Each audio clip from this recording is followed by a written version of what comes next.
So when it comes to this book, It's Okay to Be Happy, there are some tools in there that I feel that, families should know and be able to share when it comes to their child or child at heart that's dealing with grief and just never really been able to get a grasp on being able to move forward.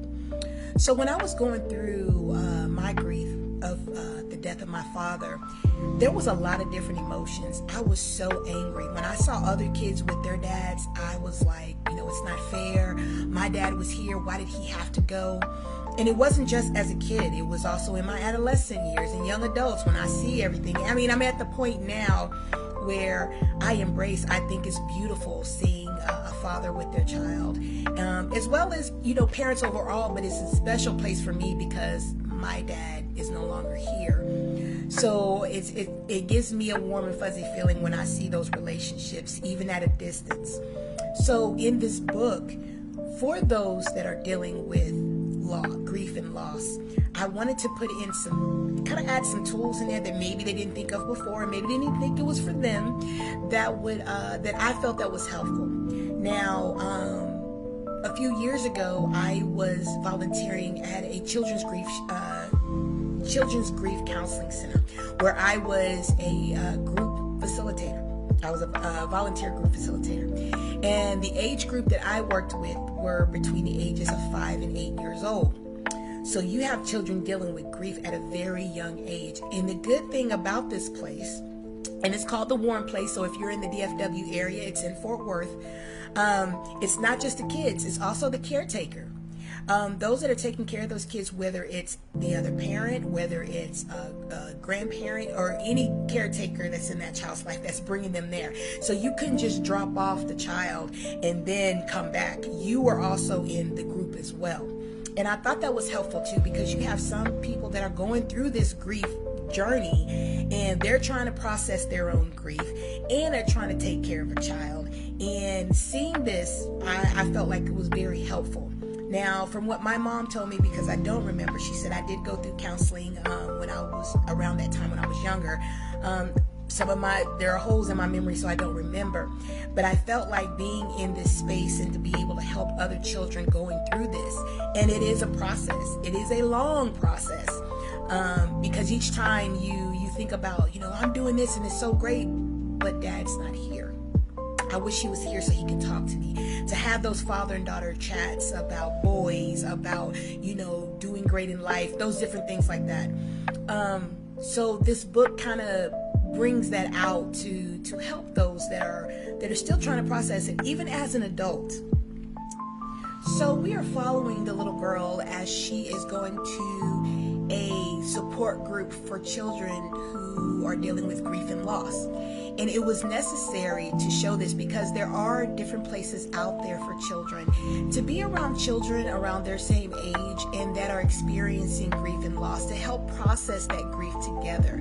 And also having a group facilitator there to help with different activities. And even though they're doing activities, they're also sharing their emotions. And then sometimes, the kids may speak, sometimes they don't speak. But I felt it was very important because at one point I did volunteer at a grief counseling center for children, and I was a volunteer group facilitator and got to see the process of how some of these kids were.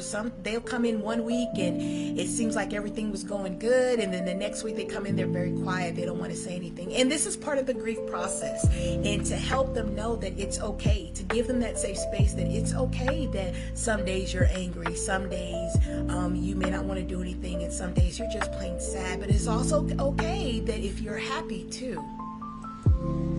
So here's the interesting thing about equine assisted therapy. I didn't even know it was a thing, but I know when I was a kid and my mom was dating a guy who was an engineer and he had his own ranch, he was so nice and he taught me how to be around the horses, how to ride horses, and animals overall can tell what's going on with you internally, emotionally, right?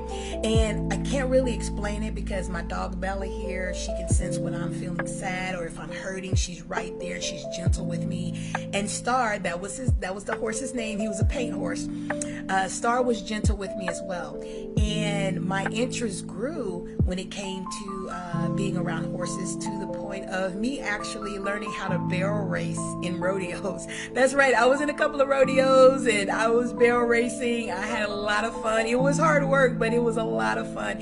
And that's when I got to meet a lot of kids, and it actually met my best friend, who was also my mom's boyfriend at the time, her cousin, and got to meet the whole family, and they were very welcoming. So that was very helpful for me, and to be able to connect with people that are family too, even though they're not by blood, but they were family, and they knew what was going on. They welcomed me and my sister Rhonda, and just that whole world opened up for us, because going to rodeos, seeing people do the barrel race, doing the roundups and everything like that, being on trail rides. Oh my gosh, I can tell you about the trail rides. I love the trail rides. We would go early in the morning. Everybody's on the road riding horses or in the buggies and everything. It was actually really cool. It was a great experience. It was an experience that I didn't know that I needed. And when I look back on it and understanding what equine assistant therapy is, and I even visited a place in the DFW area when I was up there, and it was just so beautiful to see different people riding horses, and it brings a sense of calmness to you. So I felt that it was necessary to put that theme in the book. Other themes in the book include sharing stories that can make you laugh, stories that may make you cry, but to be able to share those stories in remembrance of your loved one. And as well as maybe creating a picture book. Yeah, I know we're in a digital age and you can create a picture book online, but sometimes having just that hard copy book where you can just flip through the pages. I mean, I don't know about you, but that's how I am. You can create a scrapbook, print out pictures and cut them out, maybe in different designs, different shapes and everything, and put them in a book. That's not only for the pictures that you're putting in there, but also those memories, especially if you're doing it as a family, and you can share stories about what's going on in that picture, and that's another way to remember your loved one. So overall, I'm hoping that this book, along with all the books in the series, can create a sense of healing and progression going through this grief journey. I know that it comes in waves. You know, one day you're fine, the next day you're not fine, and that's okay. You may be triggered by a song or something on TV, but the point is to have tools in place to help you, so when you are in that space, you can remember your loved one and be able to move forward. Because at the end of the day, life does go on, but at the same time, your loved one is not forgotten.